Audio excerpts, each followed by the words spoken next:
Tay gambang. Yan yung lalagay natin sa sinigang. Ay, ang galing oh. Ang galing ng igiban nila ng tubig. Sa may taas na to. Papakita ko sa inyo. Ayan, habang naglilinis si tatay. Nga pala, Kuya Jim, etong kamatis na to. Tingnan nyo po kalit ha. Yan, tingnan nyo po kalit.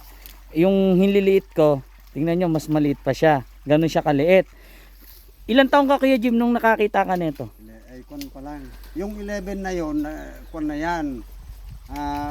Pero nung nakita ko yan, pinaalam nung mga magulang ko, nasa kon ako, 7. 7 years old. Oo. Isipin nyo po, ilan taong ka na Kuya Jim ngayon? 58 na ako ngayon. Oh, 58. Isipin nyo po, ganun 7 years old pa lang siya, meron na po nito. Kasi yung cherry tomato po na sinasabi niyo cherry tomato, yun po, gawa lang po ng tao yun. Yung kumbaga, marami po kasi mga gawa lang natin na prutas eh. Halimbawa yung mangga, papaya, mas pinalalaki bunga, kumbaga mas ini-improve, mas pinagaganda.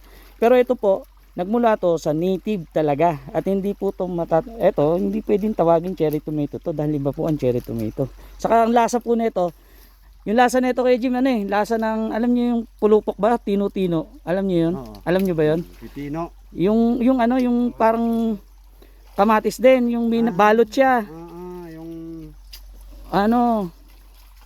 Lutok may tawag kayo dun eh. Yun po yun. Diriflot. Po.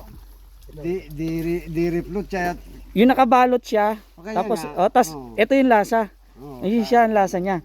Kaya hindi po siya as in talagang lasang-lasang kamatis. Tapos tignan niyo yung patulog. Natikman ko na yun. Halos lahat Kuya Jim na prutas sa bundok. Marami na ako natikman. Ito. Ang ganda ng ano nila. Paltok, paltok. Yun po lasa niya, paltok. At hindi po lasa ng kamatis. Marami po kasi nagsabi sa ano natin na ito ay cherry tomato. Hindi po to pwedeng sabihin ito ay cherry tomato kasi kailan lang ang cherry tomato.